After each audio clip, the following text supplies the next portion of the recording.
नमस्कार, मैं अभिषेक उपाध्याय। आप देख रहे हैं टॉप सीक्रेट। बीजेपी में क्या कयामत की रात है? मैं उत्तर प्रदेश बीजेपी की बात कर रहा हूं और मैं इसलिए कह रहा हूं क्योंकि इस समय बहुत ही गहन मंथन जारी है। आप इसे एक रात का किस्सा मत मानिए, ये कई रातों से चल रहा है कि कुछ खास बातें अंदर खाने में चल रही हैं और बड़ी इनफॉर्मल सी चल रही हैं। अब वो फॉर्मल भी होने लगी हैं। बात हो रही है उत्तर प्रदेश में होने वाले किसी बड़े बदलाव को लेकर के। मीटिंग में कौन है? नितिन नवीन है, बीजेपी के नए अध्यक्ष। बीजेपी के संगठन महामंत्री हैं बीएल संतोष। यूपी बीजेपी के अध्यक्ष हैं पंकज चौधरी और संगठन महामंत्री हैं धर्मपाल यूपी के।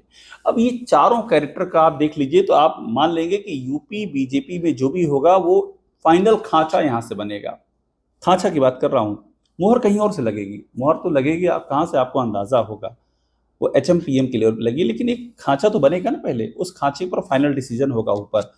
वो खांचा इंपॉर्टेंट है और उस खांचे के लिए कुछ फीडबैक चाहिए होता है।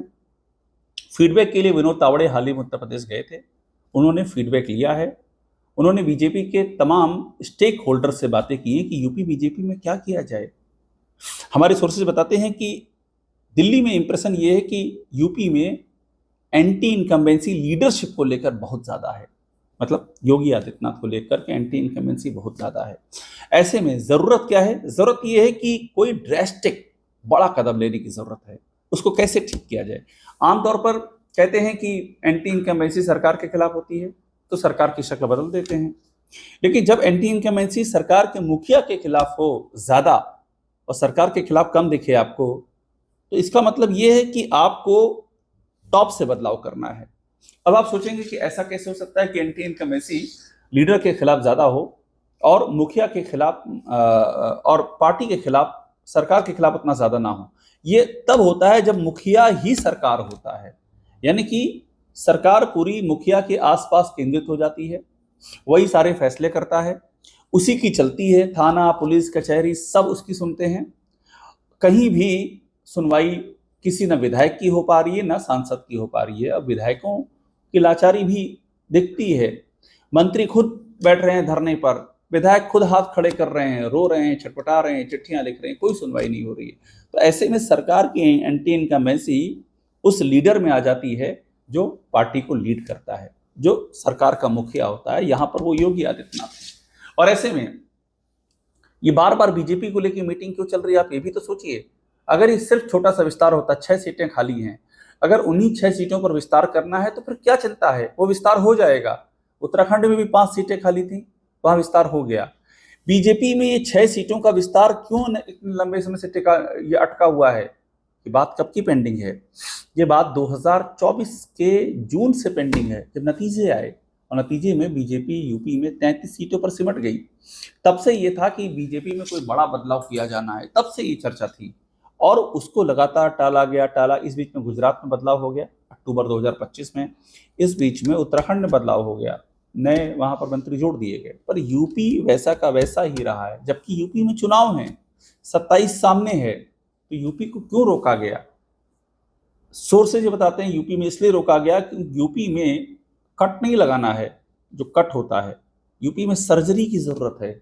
बिना सर्जरी के मामला जब कैंसरस हो जाता है तो सर्जरी करते हैं ताकि वो आगे ना जाने पाए। कैंसर रोकने के लिए बड़ी सर्जरी करनी है।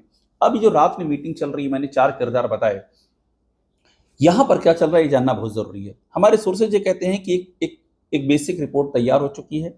इस रिपोर्ट में एक एजेंसी का भी सहारा लिया गया है। एक एजेंसी है जिस एजेंसी के जरिए बीजेपी सर्वे करवाती है। हमारे सोर्सेज कहते हैं यूपी में बीजेपी ने सर्वे करवा लिया है, मुकम्मल सर्वे हुआ है। सर्वे मंत्रियों के कामकाज का भी है। सर्वे चीफ मिनिस्टर के खिलाफ या उनके पक्ष में क्या माहौल है इसका भी है। सर्वे सरकार के ओवरऑल कामकाज का भी है। सर्वे 27 में जीतने की संभावनाओं का भी है। सर्वे वोट बैंक का जो डिवीजन है, से ओबीसी, दलित, फॉरवर्ड और जो उनकी सब कैटेगराइजेशन है, ओबीसी में यादव, कुर्मी, निषाद, राजभर, मौर्य, शाक्य, सैनी, कुशवाहा, ये अलग अलग जो जातियां हैं, इनका क्या है, कश्यप, बिंद, क्या है इनका वो सपोर्ट बेस, बीजेपी के पास कितना आ रहा है और कितना छिटक रहा है। ऐसे ही एससी जातियों में भी हो चुका है, वाल्मीकि, जाटव, दुसाध, वहां पर क्या है, और फॉरवर्ड में भी ब्राह्मण, ठाकुर, कायस्थ, बनिया, इन सब का भी हो चुका है। अब ये जो इनकी जो सामूहिक रिपोर्ट आई है, ये बड़ी, हमारे सोर्सेस कहते हैं ये थोड़ा सा चौंकाने वाली है, क्योंकि 2024 में बीजेपी अपने हाथ जला चुकी है। 2024 में लोकसभा में जिस तरह से कुर्मी का एक बड़ा शिफ्ट हुआ, समाजवादी पार्टी के 7 कुर्मी सांसद जीते, बीजेपी के सिर्फ 3। बीजेपी की जनरल सीटें थी, मतलब जहां पर बीजेपी के जनरल कैंडिडेट लड़े थे, जैसे बस्ती है, लखीमपुर खीरी है, वहां पर भी समाजवादी पार्टी के कुर्मी उम्मीदवार जीत गए और बीजेपी के उम्मीदवारों को मुंह की खानी पड़ी। इसमें एक प्रतापगढ़ भी जोड़ दीजिए। इन सब जगहों पर यही हुआ। अब ऐसे में जब कुर्मी वोट बैंक शिफ्ट हुआ है तो एक बहुत बड़ा धक्का है बीजेपी के लिए, क्योंकि वो बीजेपी का 2014 के बाद से एक तरह से लॉयल होता जा रहा था और वो छिटक गया है। अब ऐसे में ये जो मीटिंग चल रही है, आप ये मान के रखिए, जो हमारे सोर्सेज ये बता रहे हैं कि बीजेपी काफी करीब है यूपी में बदलाव के। सवाल ये बदलाव कब होगा, बंगाल चुनाव या उससे भी पहले हो सकता है। देखिए, बंगाल चुनाव का भी खाचा क्लियर हो चुका है। बीजेपी जो जो लाइन उसको लेनी चाहिए थी वो लाइन ले चुकी है। नतीजे क्या होंगे कोई ये भी अंदाज नहीं सकता है, लेकिन अब प्रायोरिटी आ गई उत्तर प्रदेश। बंगाल में तो ममता बनर्जी 3 बार से हैं, चौथी बार की लड़ाई है। उत्तर प्रदेश में बीजेपी 2 बार से है, तीसरी बार की लड़ाई है। और ये लड़ाई इसलिए इंपॉर्टेंट है क्योंकि यूपी दिल्ली के लिए एक बड़ा रास्ता होता है। आप अगर यूपी खो देंगे तो सिर्फ यूपी नहीं खोएंगे, एक बड़े नैरेटिव को भी आप खो देंगे। यूपी को तो बीजेपी ने प्रयोग स्थली बनाया था 2017 से हिंदुत्व की। ये बात अलग है, योगी आदित्यनाथ के काम करने के तरीके ने उसे जातिवाद की प्रयोग स्थली बना दिया, ये अलग इशू है। इस पे बहुत सारे सवाल खड़े हुए हैं, किस तरह से योगी आदित्यनाथ एक जाति विशेष की राजनीति करते हुए जाति विशेष के नेता बन चुके हैं, ये सारे सवाल खड़े हुए हैं। इस परसेप्शन को लेकर के बहुत सारी बातें हुई हैं। अब सवाल ये है कि अब ये जो बैठक हो रही है, इस बैठक के 27 के लिए मायने क्या हैं। एक बात और इंपॉर्टेंट बताऊं, हमारी जानकारी कहती है बीजेपी के कुछ और अहम किरदार भी इस समय दिल्ली में मौजूद हैं, अहम किरदार। और वो किरदार है जिनसे विनोद तावड़े ने बात की है, यानी कि विनोद तावड़े जिनसे बात कर चुके हैं वो भी दिल्ली में आ चुके हैं। अब ये सारे इंपॉर्टेंट किरदार दिल्ली में हैं। और आप एक बात का अंदाजा और कीजिए, इंडिकेशंस भी मिल रहे हैं, टकराहट खुलेआम दिख रही है। इलेक्शन के टाइम में ये टकराहट क्या दिखाती है? आखिर क्यों केशव मौर्य ने भगवान शंकराचार्य कह दिया शंकराचार्य को, ये सोचिएगा। ब्रजेश पाठक ने क्यों बटुक ब्राह्मणों का घर बुला के सम्मान कर दिया, ये सोचिएगा। ये सब क्यों हो रहा है, ये मैसेजिंग किस बात की है? और क्यों पंकज चौधरी अपने पूरे लंबे भाषण में योगी आदित्यनाथ का एक बार भी नाम नहीं लेते हैं? ये क्यों हो रहा है? अखबारों में छप गया, कानपुर में लंबा भाषण दिया पंकज चौधरी ने, प्रधानमंत्री मोदी का कई बार नाम लिया, योगी आदित्यनाथ का नाम तक नहीं लिया। ये क्यों हो रहा है? क्या आइडिया सबको लग चुका है उत्तर प्रदेश में क्या होने जा रहा है, और उसको स्ट्रक्चर तरीके से किया जा रहा है? इस बीच में BL संतोष लखनऊ भी आए, उनकी मुलाकात योगी आदित्यनाथ से भी हुई है, संघ के दूसरे नेता भी आए हैं, कोऑर्डिनेशन कमेटीज की बैठकें हुई हैं। उन सबसे जो फीडबैक आए हैं वो दिल्ली पहुंचे हैं फीडबैक। और मैं आपको एक बात और बता दूं, ये एक्सरसाइज संघ के भी लोक में, संघ की भी जानकारी में है। संघ को भी समझ में आ रहा है कि अगर उत्तर प्रदेश गया तो संघ को भी बड़ा झटका लगेगा। जिस तरह का पावर संघ ने भी एंजॉय किया है 9 सालों में, वो उनके लिए एक बड़ी चुनौती बन जाएगा कि उसका जो रिएक्शंस आएंगे वो कितने दुष्कर होंगे। दूसरी बात ये है, जितना संघ ने 9 सालों में कोशिश की है उन सब का रायता हो जाएगा, वो कहीं नहीं टिकेंगी। जितना विस्तार किया है वो सब विस्तार सिमटेगा, चूंकि फिर दूसरी प्रतिक्रियावादी ताकतें आगे बढ़ेंगी, वो भी अपना स्पेस लेंगी, अपना स्पेस घेरेंगी। इसलिए इस बात पर संघ भी एकमत है कि व्यक्ति प्रेम, व्यक्ति मोह थोड़ी देर के लिए किनारे करो, 2027 देखो।